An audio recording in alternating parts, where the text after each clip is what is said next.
28 मार्च 2019 मेरठ शहर दोपहर का समय एक कुख्यात अपराधी को अदालत में पेशी के लिए जेल से लाया जाता है। पुलिस को लगता है कि ये भी बाकी दिनों की तरह एक सामान्य पेशी होगी। अदालत की कार्रवाई पूरी होती है। इसके बाद पुलिस टीम उसे खाना खिलाने के लिए एक होटल लेकर जाती है, लेकिन किसी को अंदाजा नहीं था कि होटल के बाहर पहले से पूरी साजिश तैयार खड़ी है। कुछ ही मिनटों में माहौल बदल जाता है। बाहर गाड़ियां तैयार थी, अंदर पहले से मौजूद कुछ लोग अचानक सक्रिय हो जाते हैं और जब तक पुलिसकर्मी कुछ समझ पाते उससे पहले ही पूरा खेल बदल चुका होता है। और फिर उत्तर प्रदेश का सबसे चर्चित गैंगस्टर पुलिस की आंखों के सामने से गायब हो जाता है। ना कोई गोली चलती है, ना कोई पीछा सफल होता है और ना ही उस दिन के बाद बदन सिंह बद्दो दोबारा पुलिस के हाथों लगता है। लेकिन आखिर कौन है ये शख्स? कैसे वो मेरठ की गलियों से निकलकर पश्चिमी उत्तर प्रदेश के अपराध जगत का बड़ा नाम बना? क्यों उसके खिलाफ हत्या, रंगदारी और गैंग संचालन जैसे कई गंभीर मामले दर्ज हुए? और सबसे बड़ा सवाल, आखिर पुलिस की सुरक्षा के बीच वो फरार कैसे हो गया? क्या वो देश में ही छिपा है या वर्षों पहले विदेश भाग चुका है? तो आज के इस वीडियो में हम जानेंगे गैंगस्टर बदन सिंह बद्दो की पूरी कहानी। बचपन से लेकर अपराध की दुनिया में उसकी एंट्री, गैंग का विस्तार, अदालत से फरारी और उसके बाद शुरू हुई देश की सबसे चर्चित तलाश तक। तो शुरू करते हैं। 1990 का दशक, पश्चिमी उत्तर प्रदेश। ये दौर था जब अपराध केवल कानून व्यवस्था की चुनौती नहीं था, बल्कि कई इलाकों में शक्ति और प्रभाव का प्रतीक भी बन चुका था। मेरठ, गाजियाबाद, बागपत, मुजफ्फरनगर और आसपास के जिलों में कई गैंग सक्रिय थे। व्यापारियों से रंगदारी, जमीन को लेकर विवाद, गैंगवार, राजनीति, आरक्षण के आरोप अक्सर सुर्खियों में रहते थे। इसी माहौल में कई ऐसे नाम उभरे जिन्होंने अपराध की दुनिया में अपनी अलग पहचान बनाई। इन्हीं नामों में एक नाम था बदन सिंह बद्दो। समय के साथ ये नाम पुलिस की फाइलों में लगातार दर्ज होता गया।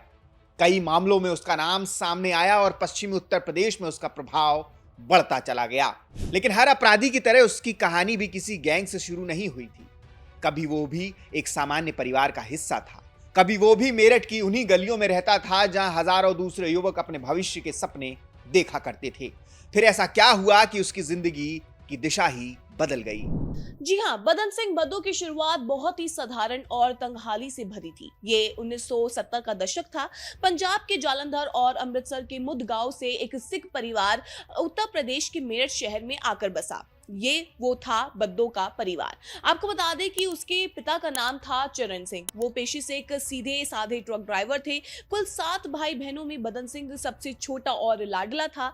वहीं मेरठ में कदम रखने के बाद चरण सिंह ने एक बड़े ट्रांसपोर्टर बंता सिंह के यहाँ ड्राइविंग शुरू की। बता दें कि बंता सिंह सिर्फ ट्रांसपोर्ट नहीं चलाता था, बल्कि उसके तार पंजाब से आने वाली अवैध शराब की तस्करी से भी जुड़े हुए थे। यहीं से बद्दो के परिवार ने पैसे के खेल को देखना शुरू किया, लेकिन किस्मत को कुछ और ही मंजूर था। शराब के धंधे के वर्चस्व की लड़ाई में पश्चिमी यूपी के एक गैंगस्टर सुनील त्यागी ने बंता सिंह की हत्या कर दी।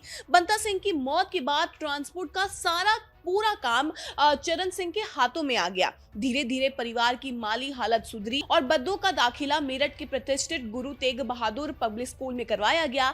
लेकिन कहते हैं ना कि जिसकी किस्मत में बारूद की गंध लिखी हो, उसे किताबों के पन्नों में सुकून कहाँ मिलता। बद्दो का मन पढ़ाई में कभी नहीं लगा। 8वीं और 10वीं के बाद उसने स्कूल को हमेशा के लिए अलविदा कह दिया और पिता के साथ ट्रकों के धंधे में बैठ गया। इसी दौरान एक एक कर उसे 6 भाइयों की मौत हो गई और पिता का साया भी सिर से उठ गया। अजनबी शहर में अकेला बचा बदन सिंह उर्फ बद्दो अब जराइम की दुनिया की तरफ कदम बढ़ा चुका था।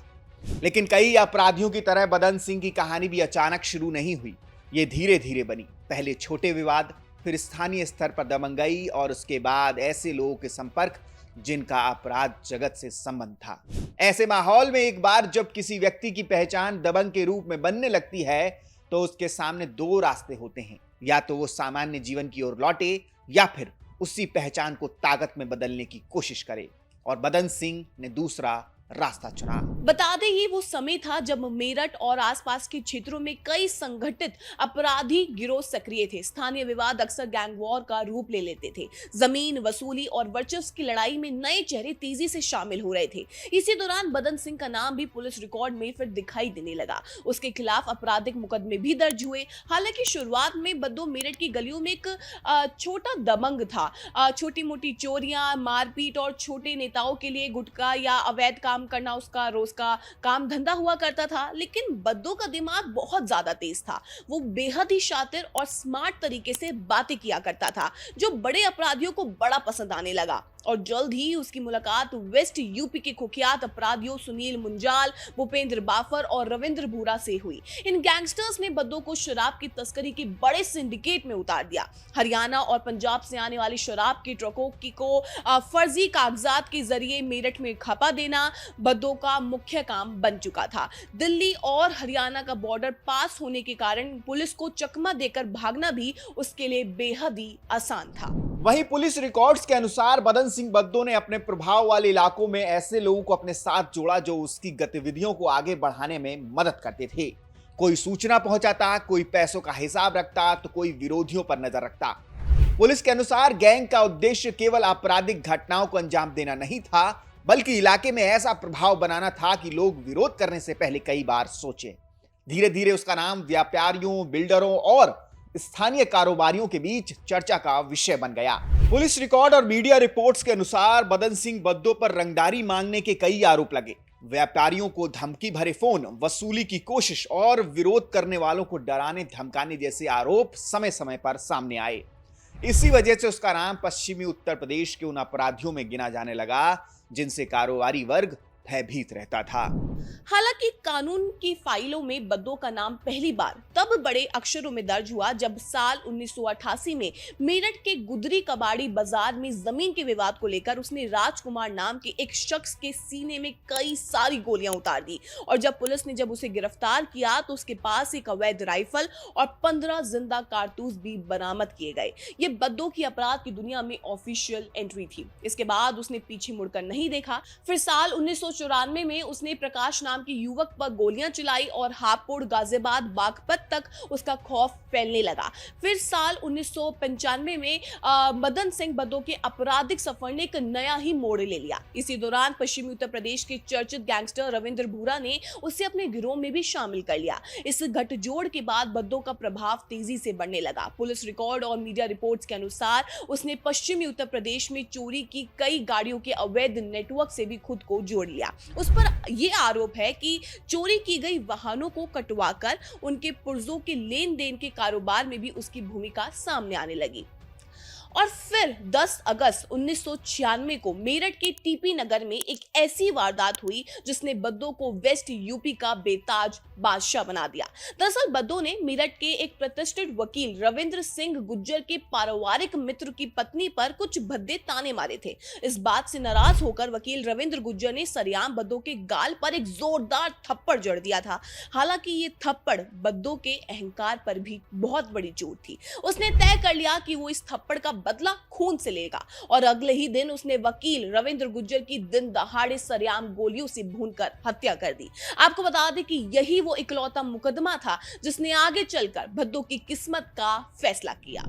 जी हां, वैसे तो समय के साथ बदन सिंह बद्दो के खिलाफ हत्या, रंगदारी, गैंगस्टर एक्ट समेत कई गंभीर मामलों में मुकदमे दर्ज होते गए। हालांकि लंबे समय तक वो किसी भी मामले में दोष सिद्ध नहीं हो सका, क्योंकि खाकी और खादी का रिश्ता इतना टूट जो था। लेकिन 31 अक्टूबर 2017 को कहानी ने बड़ा मोड़ ले लिया। नोएडा की एक अदालत ने रविंद्र सिंह हत्याकांड में बदन सिंह बद्दो को दोषी ठहराते हुए आजीवन कारावास यानी उम्र कैद की सजा सुनाई। इसी सजा के बाद उसे जेल भेजा गया और बाद में 28 मार्च 2019 को मेरठ कोर्ट में पेशी के दौरान वो पुलिस अभिरक्षा से फरार हो गया। एक ऐसी फरारी जिसकी गूंज आज भी उत्तर प्रदेश के सबसे चर्चित मामलों में सुनाई देती है।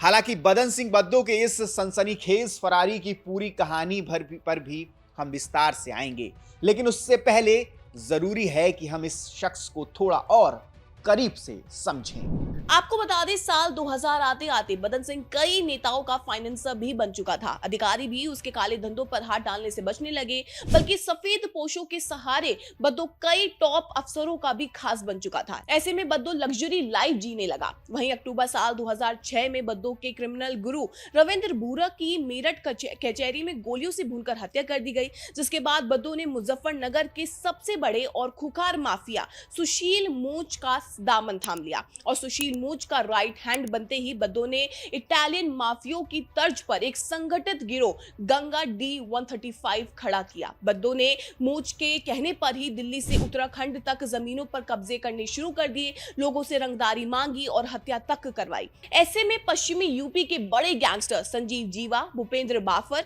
उधम सिंह बद्दो के बड़े दुश्मन बनते चले गए।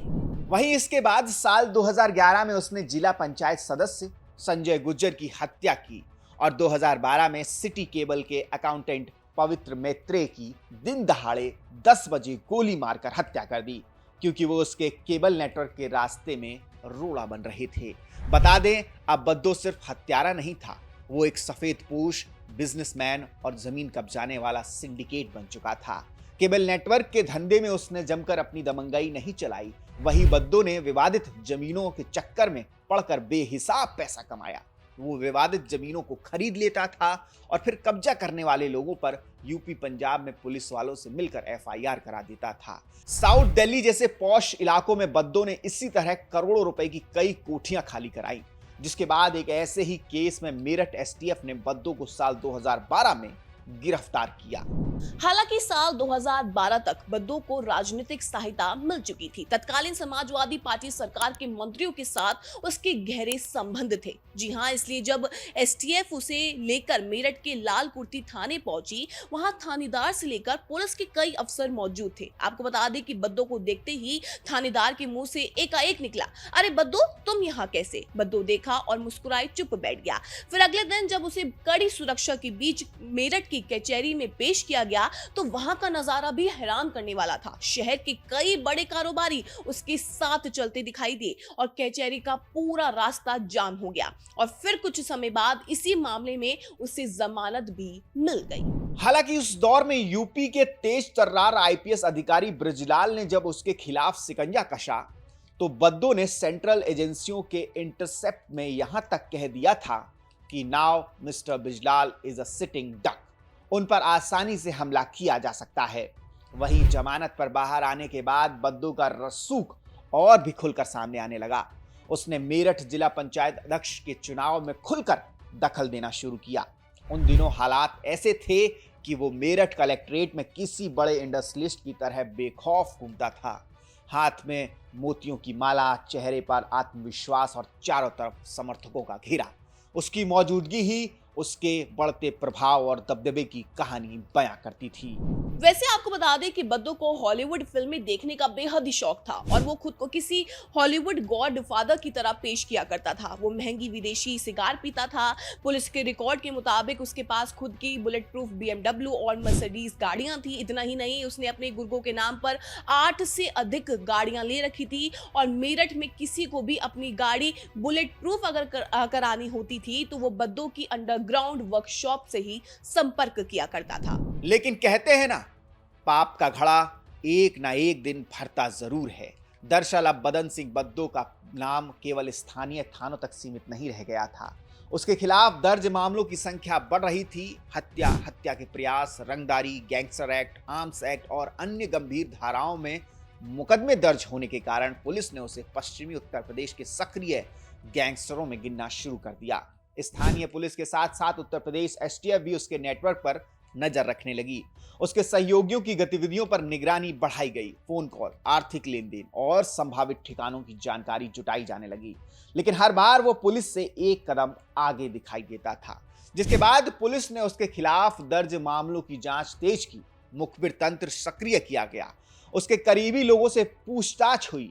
कई ठिकानों पर दबिश दी गई और धीरे धीरे पुलिस को सफलता मिलने लगी और आखिरकार 31 अक्टूबर 2017 को रविंद्र गुज्जर हत्याकांड में गौतम बुद्ध नगर नोएडा कोर्ट ने 9 गवाहों की गवाही के आधार पर बद्दो को उम्र कैद की सजा सुना दी। सजा सुनते ही वो शातिर डॉन रो पड़ा था। और उसे फतेहगढ़ सेंट्रल जेल की सलाखों के पीछे भेज दिया गया। लेकिन सलाखों के पीछे रहकर भी बद्दो शांत बैठने वालों में से नहीं था। उसने अपनी फरारी का एक ऐसा मास्टर प्लान तैयार किया जिसे सुनकर आज भी यूपी पुलिस के अधिकारी अपना सिर पकड़ लेते हैं। दरअसल जेल पहुंचने के बाद भी बदन सिंह बद्दो का नाम समय समय पर चर्चा में बना रहा। पुलिस और मीडिया रिपोर्ट्स में ये आरोप सामने आते रहे कि उसके कुछ पुराने सहयोगी अब भी सक्रिय थे और उसके नेटवर्क के अवशेष पूरी तरह खत्म नहीं हुए थे।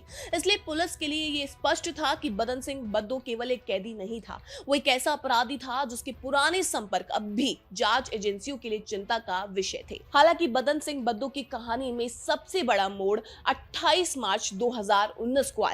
जी हां, दरअसल संजय गुज्जर हत्याकांड की पेशी के लिए बद्दो को फतेहगढ़ जेल से गाजियाबाद कोर्ट लाया गया था। बद्दो जानता था कि इस तारीख यानी 28 मार्च को देश के प्रधानमंत्री नरेंद्र मोदी मेरठ में एक बड़ी चुनावी रैली कर रहे हैं, जिसके कारण वेस्ट यूपी की पूरी पुलिस और एसटीएफ रैली की सुरक्षा में व्यस्त होगी। यही मौका सबसे फायदेमंद था। पेशी पूरी होने के बाद पुलिस टीम को वैसे तो बद्दो को लेकर सीधे फतेहगढ़ लौटना था, लेकिन यहीं से कहानी ने अप्रत्याशित मोड़ ले लिया। आरोप है कि बद्दो ने अपने साथ मौजूद 5 पुलिसकर्मियों को मोटी रकम, शानदार मेहमान नवाजी और ऐशो आराम का लालच दिया। उसके प्रभाव में आकर पुलिस टीम तय रास्ता छोड़ मेरठ की ओर मुड़ गई। बता दें, यही वो घटना हुई जिसने पूरे पुलिस महकमे को कटघरे में खड़ा कर दिया। बता दें, मेरठ पहुंचने के बाद सभी लोग दिल्ली रोड स्थित 3 स्टार होटल मुकुट महल के कमरा नंबर 203 में ठहरे। बताया जाता है कि वहां बद्दो ने पुलिसकर्मियों के स्वागत के लिए पहले से ही भव्य इंतजाम कर रखे थे, जिसके बाद शराब, लजीज खाने और तमाम सुख सुविधाओं से सजी उस महफिल ने धीरे धीरे अपना रंग दिखाना शुरू कर दिया। किसी को अंदाजा भी नहीं था कि ये जश्न कुछ ही घंटों में उत्तर प्रदेश की सबसे चर्चित फरारी की पटकथा बन जाएगा। दरअसल आरोप है कि होटल में पार्टी के दौरान शराब में पहले से ही नशे की दवाई मिलाई जा चुकी थी और जैसे ही पुलिस वाले नशे में धुत होकर खराटे लेने लगे और पुलिसकर्मियों को जब होश आया तब तक बद्दो उनकी गिरफ्त से निकल चुका था। आपको बता दें कि बद्दो एक साई की तरह होटल से बाहर आया, जहां कथित तौर पर उसका बेटा सिकंदर पहले से ही बुलेट प्रूफ BMW कार में उसका इंतजार कर रहा था। इसके बाद बद्दो सीधे मेरठ के साकेत इलाके में स्थित अपनी एक महिला मित्र के ब्यूटी पार्लर पहुंचा। दावा यह किया जाता है कि वहां महज 15 मिनट के भीतर उसका पूरा हुलिया बदल दिया गया। उसकी दाढ़ी मूंछ का मेकओवर किया गया और उसे एक सरदार का रूप दे दिया गया ताकि पहचान से बचते हुए वो पुलिस की आंखों में धूल झोंक सके। बताया जाता है कि वहां से बद्दो की महिला मित्र उसे सीधे दिल्ली के इंदिरा गांधी इंटरनेशनल एयरपोर्ट तक पहुंचने गई। इसके बाद वो कानून की नजरों से इस तरह ओझल हुआ कि आज तक उसकी गिरफ्तारी नहीं हो पाई है। और सबसे हैरान करने वाली बात यह रही है कि पुलिस को बद्दो के फरार होने की जानकारी करीब 5 मिनट बाद मिली, लेकिन जब तक वो इतनी दूर निकल चुका था, उसके हाथ से निकलने का सिर्फ अफसोस ही पुलिस वालों के पास रह गया था। हालांकि उत्तर प्रदेश पुलिस की सबसे बड़ी चूक माने जाने वाले इस घटनाक्रम ने पूरे महकमे को सवालों के घेरे में खड़ा कर दिया, क्योंकि उत्तर प्रदेश का एक कुख्यात गैंगस्टर पुलिस अभिरक्षा से फरार हो चुका था, बिना किसी मुठभेड़ के, बिना गोली चले, वो भी दिन दहाड़े। बता दें, जैसे ही बदन सिंह बद्दो के फरार होने की खबर फैली, मेरठ से लेकर लखनऊ तक पुलिस महकमे में हड़कंप मच गया। वरिष्ठ अधिकारियों को तत्काल सूचना दी गई, सीमाएं सील की गई, नाकाबंदी शुरू हुई, एसटीएफ को सक्रिय किया गया, आसपास के जिलों में अलर्ट जारी किया हुआ। लेकिन जिस व्यक्ति को कुछ मिनट पहले तक पुलिस अपनी निगरानी में मान रही थी, वो अब कहीं नहीं था। लेकिन सबसे बड़ा सवाल यही था, आखिर क्या ये सब अचानक हुआ या इसकी तैयारी कई दिनों से चल रही थी? क्या होटल का चुनाव पहले से तय था? कौन लोग इसमें शामिल थे? किसने गाड़ियां उपलब्ध कराई? किसने पुलिस की गतिविधियों की जानकारी बाहर पहुंचाई? और फरार होने के बाद बदन सिंह बद्दो सबसे पहले कहां गया? यही वो सवाल थे जिनके जवाब तलाशने के लिए पुलिस ने अब तक की सबसे बड़ी जांच शुरू की। और जैसे जैसे जांच आगे बढ़ी, वैसे वैसे ये स्पष्ट होता गया कि बदन सिंह बद्दो की फरारी में कई लोगों की भूमिका थी। जी हां, इस सनसनीखेज फरारी मामले में फर्रुखाबाद पुलिस के 6 पुलिसकर्मियों समेत कुल 21 लोगों को आरोपी बनाया गया, जिनमें दरोगा, देशराज त्यागी और सिपाही शामिल थे, जिन्हें सस्पेंड और अरेस्ट किया गया। वहीं जांच की आंच मेरठ के कई चर्चित कारोबारियों तक भी पहुंची। होटल मुकुट महल के मालिक मुकेश गुप्ता और करण पब्लिक स्कूल के संचालक भानु प्रताप को भी इस मामले में जेल जाना पड़ा। वहीं बद्दो पर इनाम की राशि 2.5 लाख से बढ़ाकर 5 लाख रुपए से अधिक कर दी गई। साथ ही योगी सरकार का सख्त एक्शन शुरू हुआ। मेरठ नगर निगम और पुलिस ने बद्दो की आलीशान कोठी और उसके अवैध ठिकानों पर बाबा का बुलडोजर चलाकर उसकी गुनाह की लंका को पूरी तरह ध्वस्त कर दिया। इसके अलावा बद्दो के बेटे सिकंदर को भी गिरफ्तार किया गया, जिसके बाद बद्दो की पहली पत्नी जैसीन कौर ने ऑस्ट्रेलिया से पुलिस से गुहार लगाई थी कि मेरे बेटे को बद्दो के गुनाहों की सजा नहीं दी जाए। आपको बता दें, अक्टूबर 2016 में अपनी पहली पत्नी से तलाक के बाद बद्दो ने एक आईटी कंपनी के अधिकारी से दूसरी शादी की थी, जिसे वो 60 लाख का चूना लगा चुका था। वहीं मीडिया रिपोर्टों के मुताबिक बद्दो की पहली पत्नी और उसके दोनों बेटे ऑस्ट्रेलिया के सिडनी शहर में होटल का कारोबार करते हैं। दूसरी ओर खुद बद्दो वर्षों से फरार है और उसका ठिकाना आज भी पुलिस के लिए एक बड़ा रहस्य बना हुआ है। लेकिन फरार की बात सबसे बड़ी चर्चा यही थी, क्या बदन सिंह बद्दो अब भी भारत में है या वो देश छोड़कर जा चुका है, जिसके लिए उसे अंतर्राष्ट्रीय स्तर पर तलाशने के लिए आवश्यक कानूनी प्रक्रिया भी शुरू कर दी गई है। खुफिया रिपोर्टों और इंटरपोल के रेड कॉर्नर नोटिस के मुताबिक बद्दो इस वक्त नीदरलैंड, मलेशिया या पेरिस में किसी भी अज्ञात जगह पर छिपा बैठा है। वो इतना शातिर है कि जब भी वो फेसबुक पर एक्टिव होता है या किसी को इंटरनेट कॉल करता है तो उसका आईपी एड्रेस और उसका लोकेशन ऑस्ट्रेलिया या आयरलैंड रिफ्लेक्ट होता है। लेकिन आपको जानकर हैरानी होगी कि बदन सिंह बद्दो का खौफ उसकी फरारी के बाद भी खत्म नहीं हुआ। पुलिस रिकॉर्ड्स के मुताबिक विदेश में छिपे रहने के बावजूद उसका नाम कई गंभीर आपराधिक साजिशों में सामने आता रहा।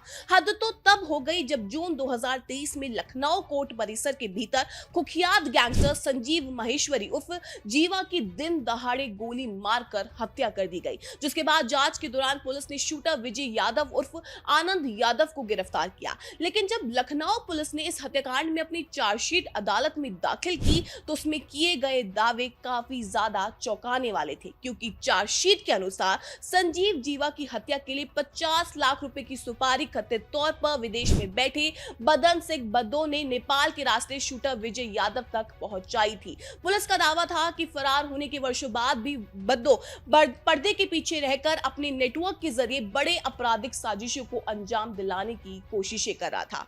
अब जरा सोचिए, जो शख्स कभी एक मामूली ट्रक ड्राइवर हुआ करता था, वो आज 7 समंदर पार बैठकर भारत के सबसे बड़े सूबे में हत्याओं और विदेशी हथियारों के काले सिंडिकेट को ऑपरेट कर रहा है। कानून की फाइलें आज भी खुली हुई हैं। एसटीएफ और इंटरपोल आज भी उसकी तलाश में खाक छान रही है। लेकिन बदन सिंह बद्दो का ये स्टाइलिश और खूनी सफर कब और किस अंजाम पर खत्म होगा, ये तो आने वाला वक्त ही बता पाएगा। हालांकि इस पूरी कहानी का सबसे बड़ा सच यही है कि अपराध किसी को कुछ समय के लिए ताकत, पैसा और पहचान जरूर दे सकता है, लेकिन वो स्थायी सुरक्षा, सम्मान या सुकून कभी भी नहीं दे सकता।